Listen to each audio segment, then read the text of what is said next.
The last cry of a dying planet. The sky above Zaria was not blue. It had not been blue for many years.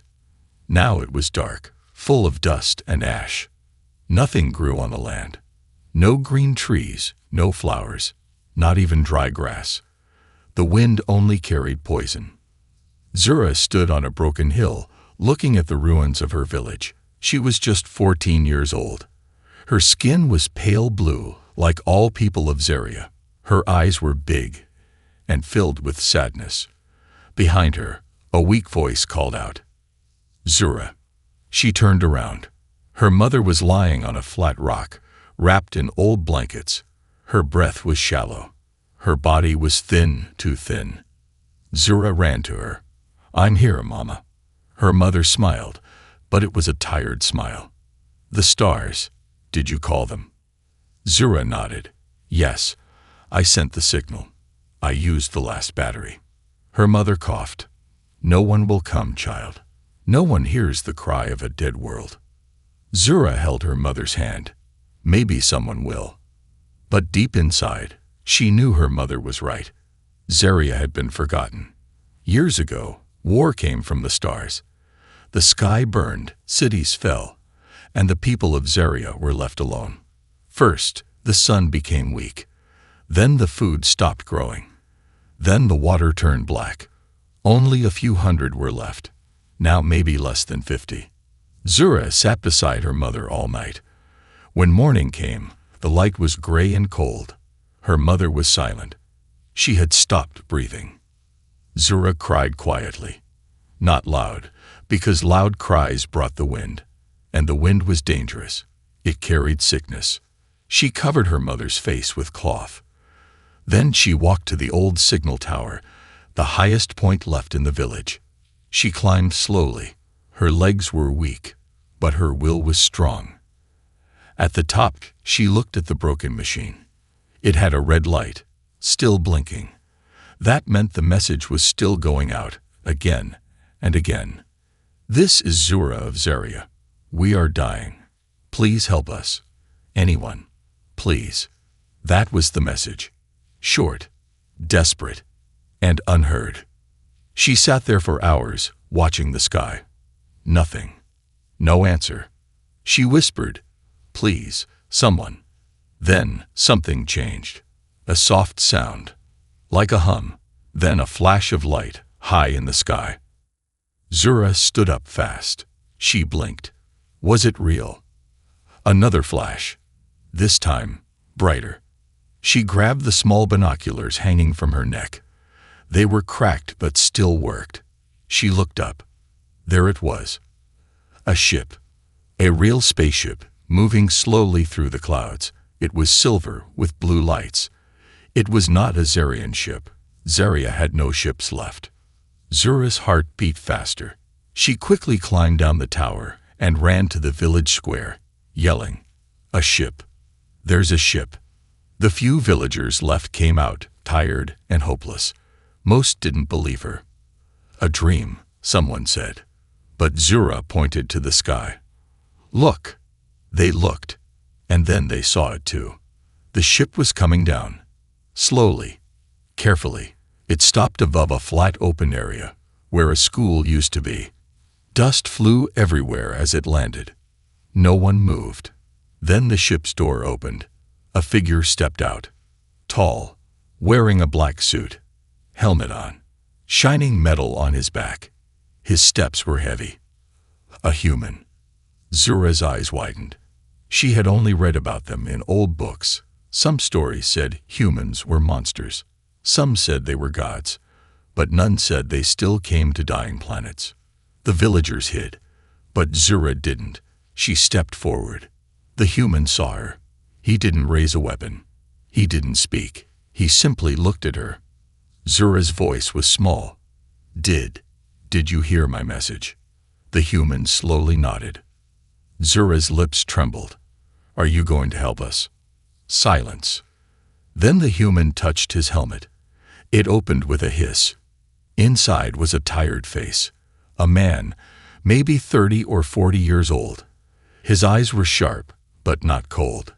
His face had a small scar across the cheek. He looked at Zura for a long moment. Then he said, "I heard your cry."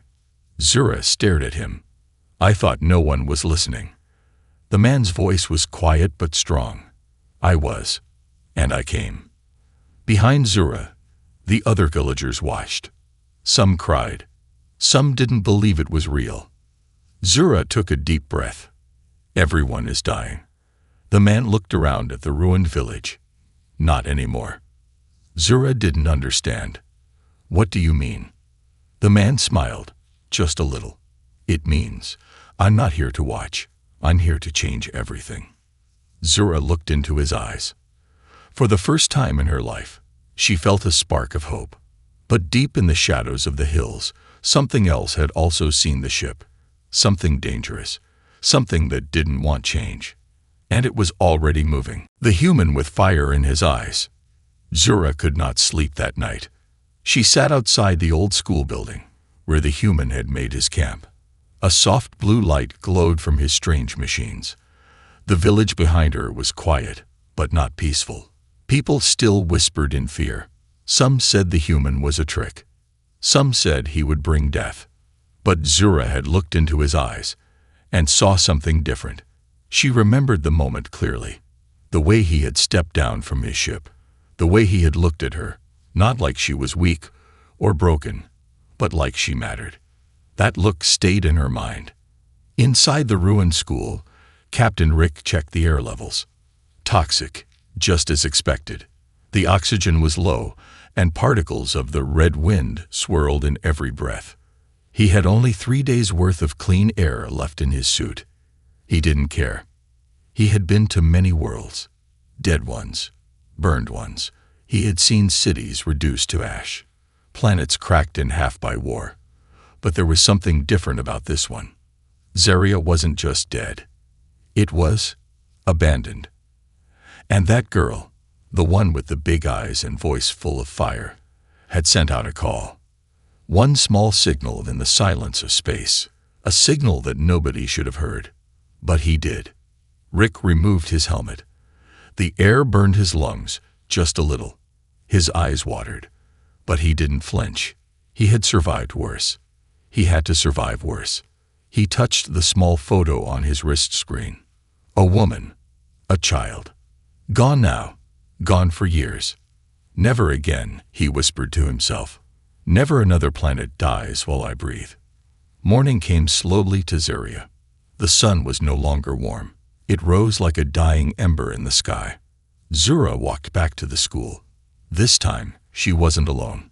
2 other children followed her, Nari and Kor. Both were weak and scared, but curious. They found the human standing outside, his back to them. Zura cleared her throat. He turned slowly. No weapon, just his eyes, sharp, tired, and full of something she couldn't understand. "What's your name?" she asked. The man blinked, then said, "Captain Rick." "Why are you here?" He looked past her at the broken village. "Because someone asked for help." Zura stepped closer. "But everyone says you won't stay. That humans always leave." Rick's face turned hard. "Maybe some do. Will you?" He didn't answer. Instead, he opened a metal case on the ground. Inside were tools, wires, and a small glowing orb. He picked it up and walked to a nearby water well. Zura followed. The water inside was black and thick like oil. Rick placed the orb on the edge. It floated slowly above the well, then began to shine. "What is that?" Nari asked, hiding behind Zura. "A purifier," Rick replied. "If it still works." They waited. The orb buzzed. Light moved over the surface of the water. 10 minutes passed.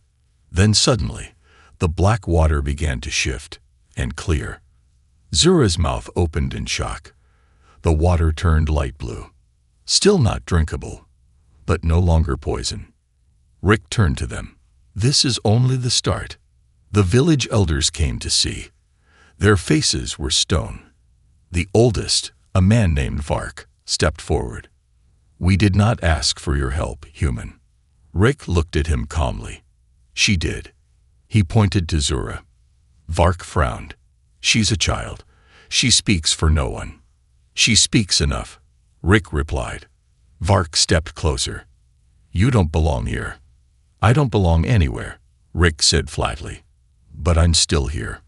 The two stared at each other, silent war in their eyes. Then Rick walked away. Zura ran after him. I'm sorry. They're scared. I know it, he said. Are you angry? No. Then what are you? He paused. Focused. That night, Zura sat near his camp again. This time, Rick let her help. She passed in wires and cleaned parts. He showed her how to charge a power cell. She was a fast learner. You're not like other humans, she said. Rick chuckled. How many have you met? None. Then how do you know? She smiled. I just do. Rick looked at her. There was something in her face. Strength. Pain. Hope. He saw his daughter in her. Why did you come here? She asked again. This time, he answered. Because once, I needed help, and no one came. Zura's smile faded. What happened? He didn't speak for a while. Then finally, my planet was attacked. I lost everything. My family. My home. I'm sorry. So am I, he said. But I made a promise that if someone ever called for help again, I'd be the one who answered. Zura nodded slowly. You did. But not everyone was happy. Far away, in a deep cave system, a shadow moved. Eyes glowed red in the dark. The creature was made of ash and metal, twisted by war. It had once been Zarian, but not anymore. It had no name, only purpose, to destroy what remains. And now it had sensed something new. A human. The old rage stirred inside it. It began to crawl toward the surface. Toward the village, toward Captain Rick. Back in the camp, Rick stared at the stars. So many stars, so many cries unheard. But tonight, one was answered. He didn't know if he could save this planet, but he would try. Because in Zura's eyes, he saw something he had almost forgotten. A reason to fight, a promise to the dying. The days on Zaria were short, but the nights felt endless. Zura sat by the old school again, where Captain Rick worked through the darkness. His hands moved quickly, fixing broken machines that hadn't worked in years. Lights blinked around him. Tools buzzed. Sparks flew. Zura watched every move. Why do you fix things so fast? She asked. Rick didn't look up. Because time is not our friend. She frowned. You always speak like you're running from something. He finally stopped. His hands fell to his sides. Then he stood, walked to the edge of the wall, and looked up at the sky. Stars blinked quietly above them. Maybe I am, he said softly. Zura didn't speak. She waited. Rick took a slow breath. Do you want to know why I really came here? She nodded. Years ago, Earth. Captain Rick had once been a soldier. He wore silver armor and walked among the great cities of Earth. He had medals on his chest, commands in his voice, and a daughter who waited for him at home. But Earth was not safe. One day, a great warship arrived from deep space. It wasn't alien. It was human, gone rogue. A rebel fleet, armed with forbidden tech. They called themselves the Reclaimers. They didn't want peace.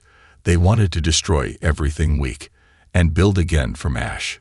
Captain Rick fought them, but he was too late. They bombed his city. They burned the sky. His home, gone. His wife and child, lost in the fire. He had screamed into the night. He had fallen to his knees, holding nothing but ashes. That night, under a ruined sky, he made a promise. No more dead worlds. No more silence. I will answer every cry, even if I am the last to listen. Now, Zaria. Zura listened carefully. Her hands gripped her knees. Her heart hurt for him. I'm sorry, she whispered. Rick shrugged, but his eyes glowed with something dark. You asked. Now you know. Zura looked down. Is that why you saved our well? Yes. Is that why you saved me? He turned to her. No, I saved you because you reminded me of someone. My daughter. Zura looked up in surprise. You didn't have to save us, but you did. Rick nodded slowly. I made a promise to the dying, and I keep my word. They sat in silence for a while. The next morning, the air was worse than usual. Red dust blew through the village like smoke. Many children coughed. One young boy, barely 7, collapsed in the street. Rick ran to him. He checked his pulse. Weak, his skin was burning. Lungs failing. Zura stood nearby, frozen. Get me water, Rick shouted. She ran to the newly cleaned well and filled a flask. Rick poured a few drops into the boy's mouth. Then he took a small injector from his pack and pressed it to the boy's neck. The boy shivered. Then slowly, he breathed. He'll live, Rick said, but only for now. Zura looked around. Other villagers were watching, eyes wide, fearful, but also hopeful. Later that day, Rick worked inside the school, trying to power up a large console. It was an old Zarian weather monitor. If he could activate it, he could track the toxic storms. Zura walked in. I want to help, she said. He gave her a long look, then nodded. She handed him tools, held lights, listened, asked questions. You learn fast, he said.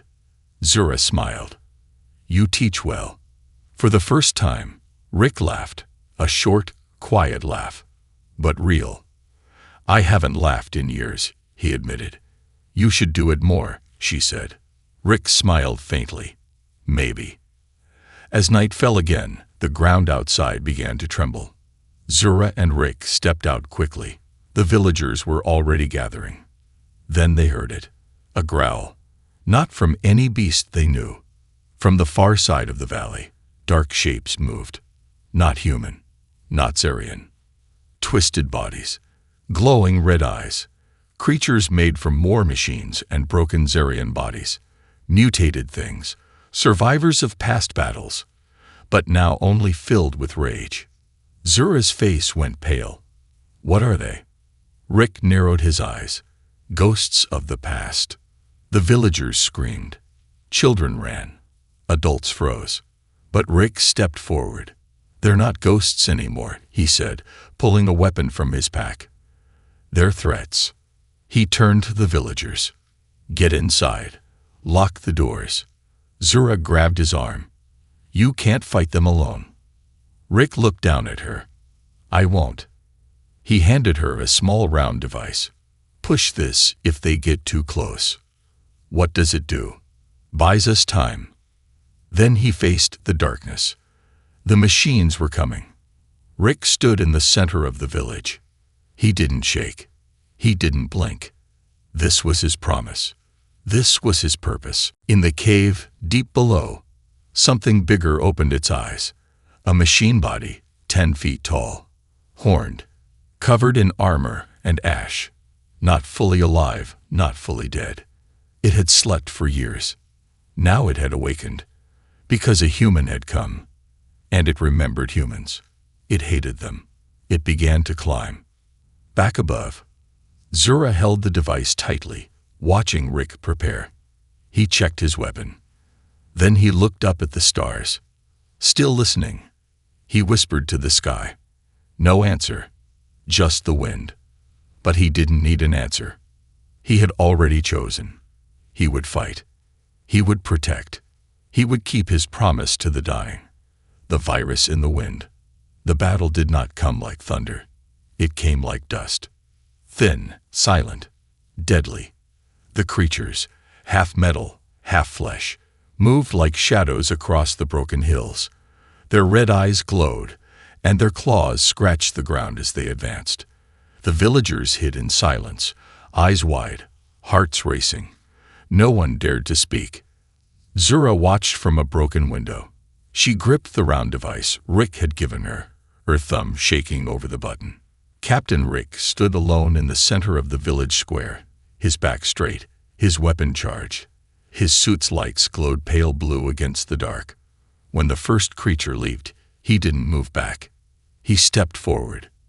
A single shot from his plasma rifle lit up the night. The creature exploded in midair. Zura gasped. Another charge. Another blast. Then 3 more came from behind. Rick turned fast, firing with perfect control. 2 fell, but the third scratched across his arm, tearing the suit slightly. Just a scratch. He didn't notice. He kept fighting. But the wind noticed. A strange wind, red with dust, and something else. Something alive. After the last creature fell, silence returned to the village. Slowly, people came out. Rick stood still, breathing heavily, scanning for more. Zura ran to him. "Are you okay?" "I'm fine," he said, lowering his weapon. But his voice sounded different. She looked at his arm. "You're bleeding. It's shallow." She looked closer. The scratch was glowing faintly, almost like the metal from the creature had entered his blood. Rick brushed it off. "It's nothing. Let's move." But as they walked back to the school building, Zura noticed something. He stumbled, only for a second, but he never stumbled before. That night, Rick sat alone at his console. His hand shook slightly as he ran scans on his own blood. The computer beeped. Alert. Unknown pathogen detected. Bioorganic. Reactive. Hostile. He didn't blink. He only stared. The virus was in him. It had entered through the scratch. Something inside those creatures. A smart virus. Evolved. Designed to attack humans. He only had hours. Maybe a day. There was no cure on Zaria. He closed his eyes and leaned back. His breathing grew heavier. But he couldn't stop now. There was still too much to fix. Too much to protect. Too many lives depending on him. Zura stood outside the door, listening. She heard him coughing. Deep, dry coughs that didn't stop. She pushed the door open. Rick didn't turn. "You're sick," she said softly. "I'm fine." "You're lying." He didn't reply. Zura walked forward. "Is it from the creatures?" Rick finally turned his head. His eyes were tired. "It's not your problem." "Yes, it is," she said, louder now. "You're the only reason we're still alive." He stood slowly. "Then I need to keep going." "No," she stepped in his way. "You need help." Rick looked down at her. "There is no help." A long silence. Then he added, "This virus was designed to kill humans. Slowly. From the inside." Zura's voice shook. "Then we'll find something. We'll fix it." "How?" "I don't know yet, but you said I learn fast, remember?" Rick gave her a tired smile. "That you do." The next day, Zura went into the ruins of the old science dome, a place the villagers had sealed off after the last war. The walls were broken, but machines still sat in dust. She wiped screens, searched drawers, and found a storage unit labeled Medical AI Core. She carried it back, coughing from the toxic air. Inside the school, Rick lay on the ground now. His skin was pale. Sweat dripped from his face. But he was alive. Barely. Zura connected the AI core to his console. The screen lit up. "Well, system status. Low power." She spoke into the mic. "Scan for antiviral research." The system beeped. "Math Feliond. Experimental project. VX9 adaptive cure. Requires Zarian blood and human DNA to activate." She froze. Zarian blood. She had that. Human DNA. That was Rick. She looked at him. "Don't you dare die," she whispered. She followed the AI's instructions. A small injector pulled blood from her arm. Another from Rick's. She combined them in a fragile tube. The AI created a solution. Unstable, glowing. The machine blinked. Warning. Unapproved compound. May cause neural damage. Zura didn't care. She took the injector and pressed it against Rick's arm. Please, she whispered. You saved us. Now let me save you. She pushed the needle in. Rick didn't move. Seconds passed. Then minutes. Then his eyes opened. He coughed again, but less this time. He sat up, slowly. Zura held her breath. Zura, he said, voice cracked. She nodded, tears in her eyes. You're awake. He looked at her. You made a cure. Sort of. Maybe. I don't know if it'll hold. Rick stared at her, amazed. You risked everything. So did you, she said, smiling. Now we're even. Outside, the sky began to change. The wind shifted. The red dust faded, even just a little. Zura stepped outside and took a deep breath. Still dirty, but better. A small child ran to her. Is he okay? Zura nodded. He's not going anywhere. But deep below the surface, in the dark caves, the real enemy stirred. The virus had been a test. The creatures were only scouts. Now, the true mind behind them awakened. It had seen the humans survive, and it was not pleased. Its voice echoed in the dark, low and ancient. He should have died. They all should have died. I will finish it myself. Back in the village, Rick stood again. His hands were steadier. Zura handed him water. You scared me. I scare myself sometimes, he said. She grinned. You look better. Because of you. No, she said. Because of us. Rick nodded, then looked toward the hills. They're not done yet.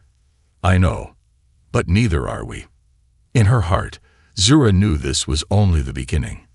The air was still dangerous. The machines would come again, but now they had a fighting chance. Because hope wasn't just a word anymore. It had a name. Captain Rick. Her first human lie. The air on Zaria had changed. Not much, but enough. Enough to let children play in the streets for a few minutes before coughing. Enough for the villagers to believe, just a little, that maybe they weren't going to die after all. But Zura wasn't celebrating. Not today. She sat alone near the edge of the village, holding a small blinking device in her hand. It was silver and round with a green screen. A human communicator. It had connected last night. A voice had come through. A real one. This is Commander Helson of the Earth Colonial Fleet. We received your signal. Identify yourself. Zura had stared at it, heart pounding. Help had come. Real help.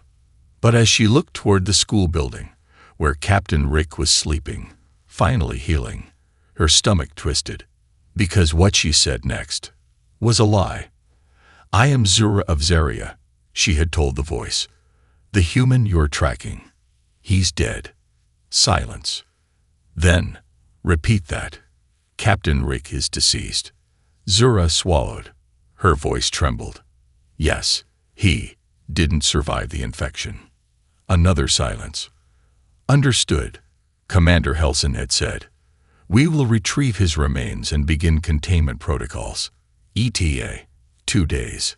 The line went dead. Zura stared at the communicator for a long time.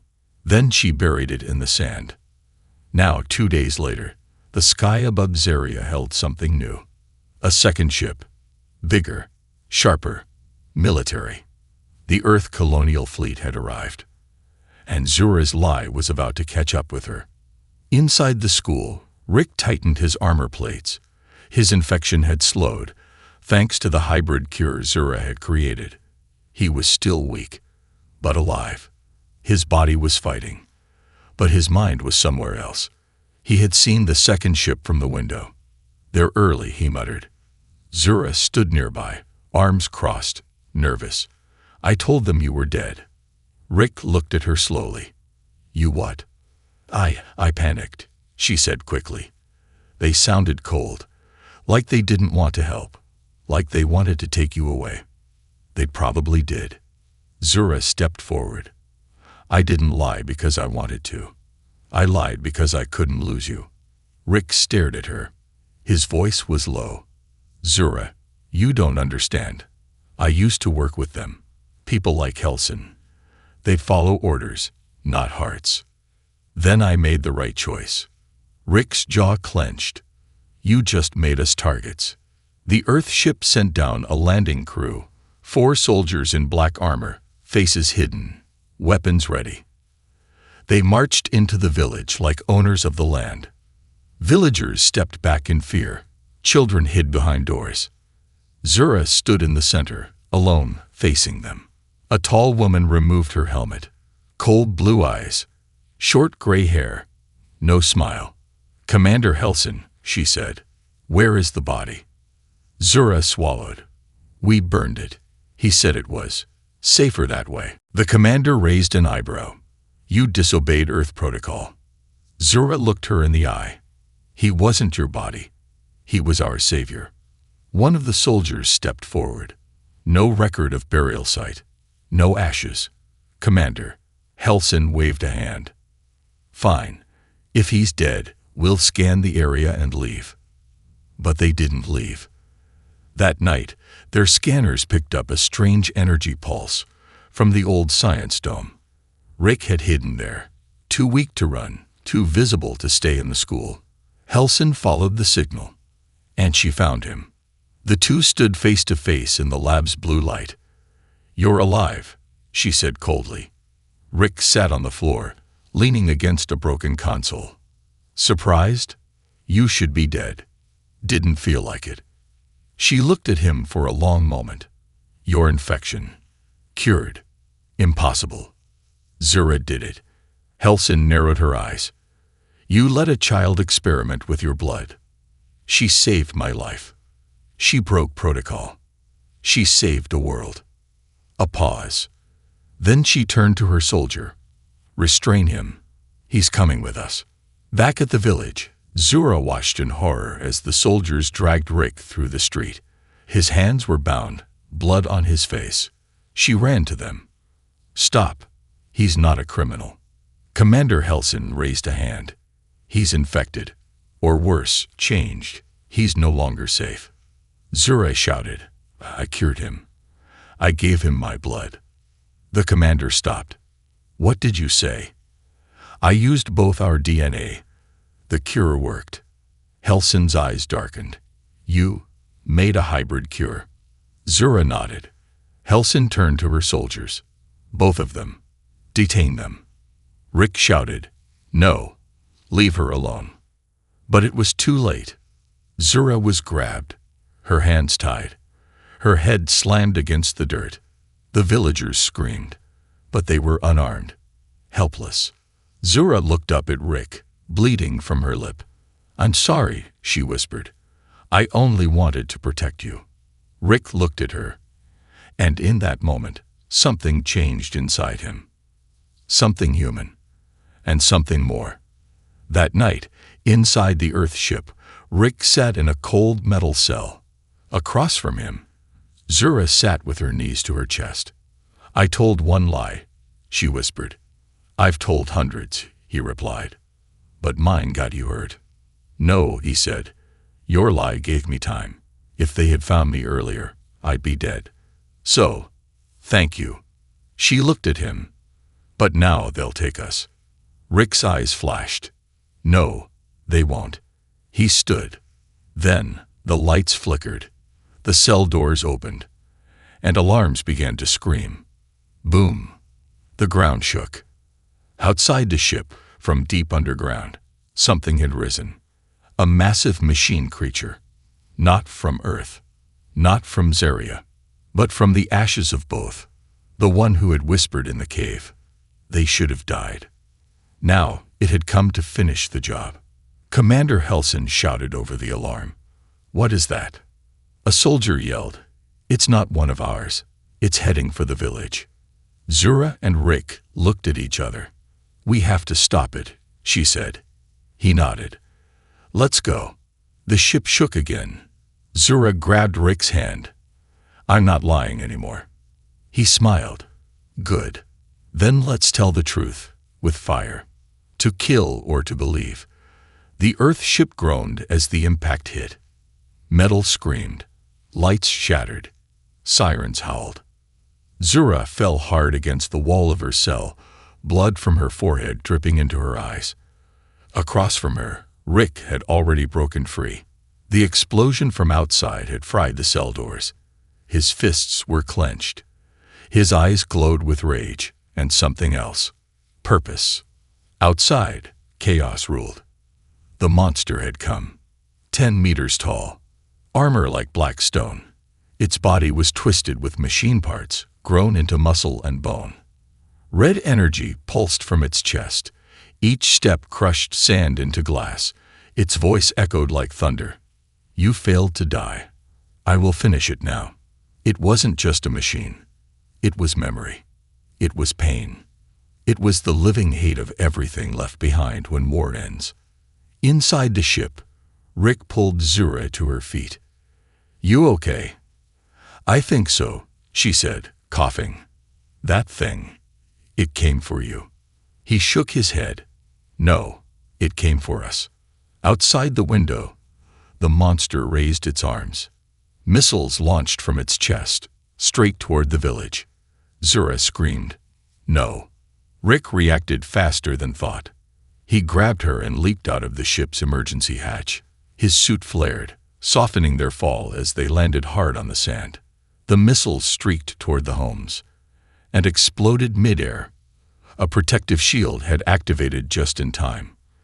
The villagers looked up in confusion. A glowing dome hovered above their heads, flickering with blue light. That's the school generator. Zura gasped. It activated. Rick nodded. Probably from the power core we'd rebooted last week. She grinned. Your fix saved lives. He looked toward the monster, but not for long. Commander Helson stood in the control room of the Earth ship, watching the battlefield. This is out of control, she said. That thing. What is it? A tech officer replied. It's not from Earth or Zeria records. It's a fusion construct. Ancient, but learning. It's targeting Captain Rick. Helson's eyes narrowed. Then we need to remove the problem. Permission to engage the human, the officer asked quietly. She didn't answer right away. Then, if he's changed, we can't risk it. Zura and Rick ran through the dust toward the monster. People fled behind them. Some stayed and prayed. Zura looked at Rick. How do we kill that thing? We don't. We stop it. That's the same thing. No, he said. Stopping means believing there's still a way out. Zura stared at him. That thing doesn't believe anything. Rick looked down at his hands, still bruised, still shaking. But we do. As they reached the edge of the village, the monster raised its arms again. This time, it didn't fire. It spoke. You are broken, human. Change. You carry alien blood. You are not what you were. Rick stepped forward. And you're still stuck in the past. The monster's voice rumbled. You should have died with your world. I did, Rick said, and I came back stronger. Then he fired his plasma rifle. The shot hit the creature's shoulder. No damage. It laughed.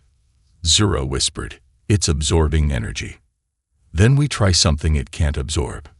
Inside the Earth ship, Commander Helson made her decision. Target the village. Burn the threat. Rick is compromised. Her officers hesitated. You can't, one said. There are children down there. He's already rewritten his DNA.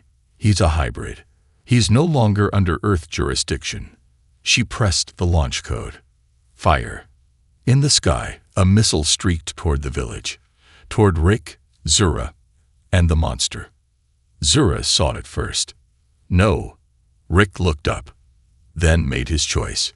He grabbed Zura and threw her behind a building. He turned and ran straight into the path of the missile. The explosion rocked the desert. Fire, smoke, wind. Everything turned to dust. Zura screamed his name. Y-Y-Y-Y-Y-K. Silence. Only silence. Minutes passed. The smoke began to clear. And then, something moved. A figure stood in the crater. It was Rick. Alive. Barely. His suit was shredded.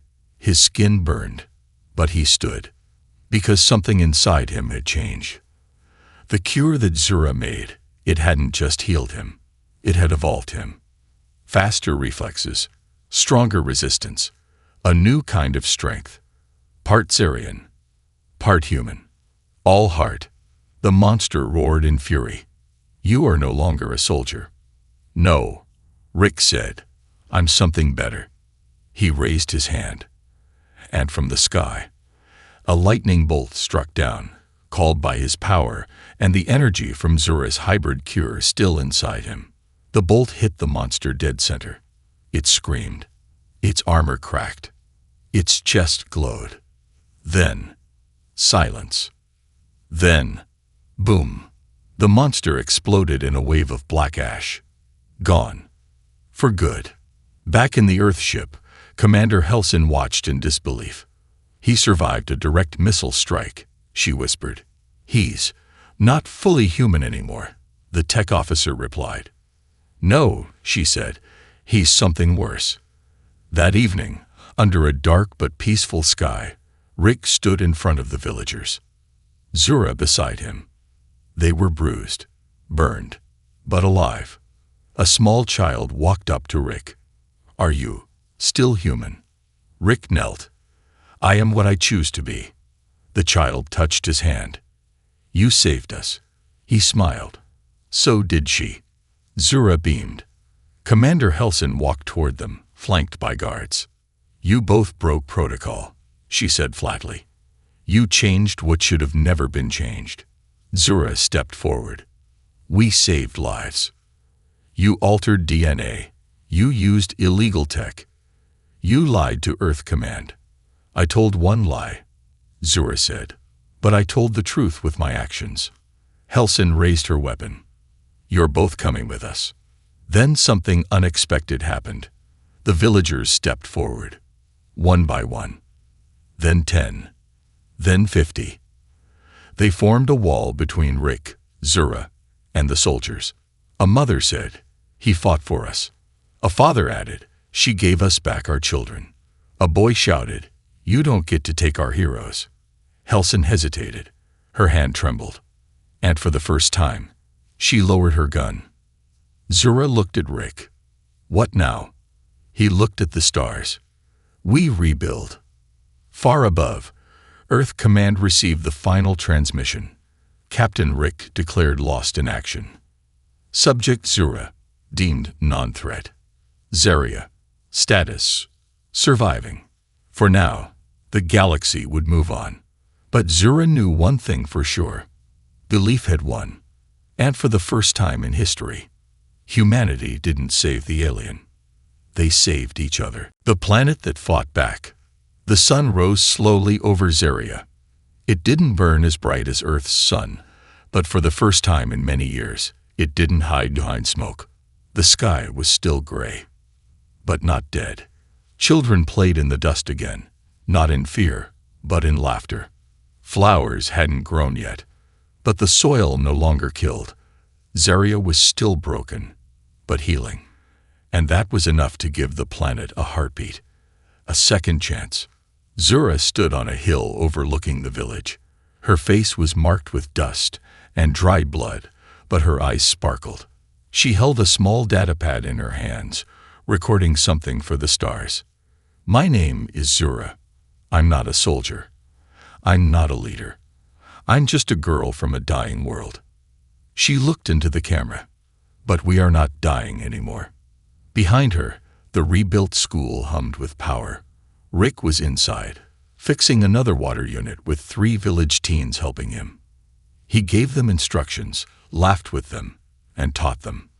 The Earth soldiers had left 2 days ago. Quietly, without more threats. Commander Helson had sent a final message from orbit. You are not Earth's responsibility anymore. And to Rick, a private message. You were never meant to survive. But I'm starting to think, maybe survival isn't the point. Maybe belief is. That was the last he heard from Earth Command. And he was fine with that. That afternoon, Zura visited the edge of the wastelands, the place where the last monster had exploded into ash. The ground was still black, glassy from the heat. She knelt down, touched the surface. Buried under this spot was not just a creature. It was history.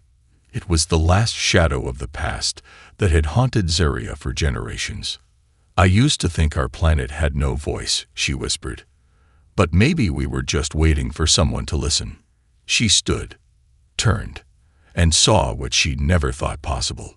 A small green sprout, pushing through the black glass. Alive. Back in the school, Rick uploaded the final energy readings into the console. The generator was running at 73% capacity, enough to support farming systems and heat units through the winter. He looked out the window and saw Zura walking back, her arms full of scavenged tech from the Badlands.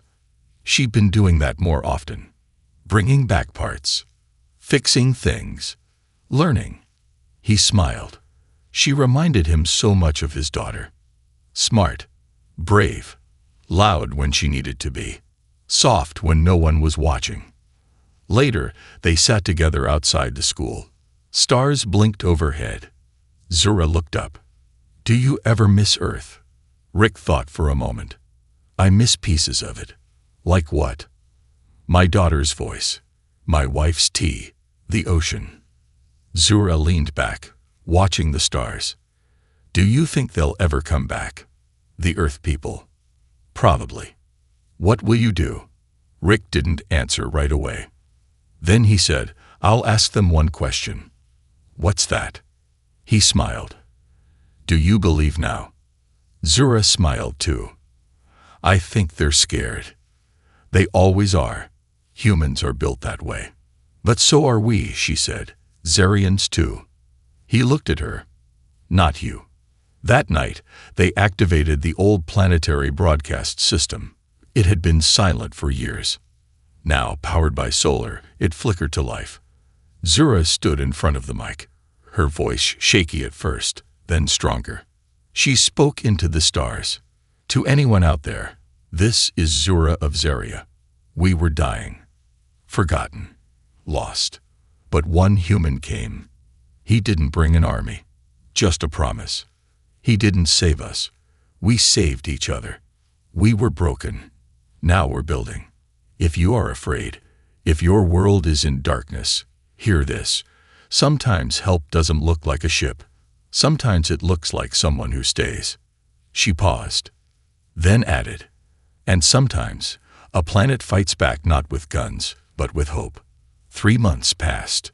The seasons changed, and so did the people. Zura led small teams to repair more of the old Zerian tech. She trained others to purify water, repair solar panels, build windshields.